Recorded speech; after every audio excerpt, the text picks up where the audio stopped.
Hey there! Today, we're going to talk about a common problem that many Bash script writers encounter when creating custom completion functions.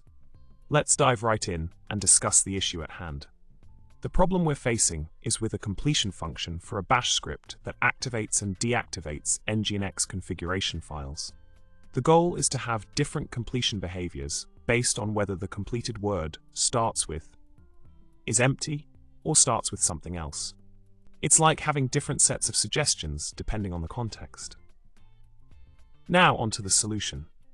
We can simplify the completion function by using compgen to generate the completion options efficiently.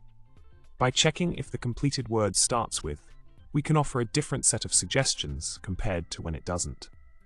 Also, there's no need to complicate things by changing directories in the completion function. It can confuse users, and it's better to keep things simple and straightforward. Oh, and don't forget to use setx for testing purposes. It can be quite handy.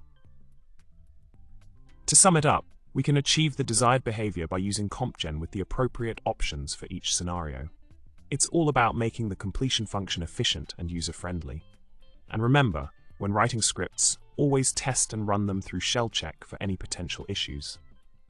It's good practice to ensure everything runs smoothly. Well, that's all for today's video. I hope you found this explanation helpful and insightful. If you enjoyed it, don't forget to subscribe, like the video, and comment with your thoughts. Remember, code with confidence, and happy scripting. Goodbye.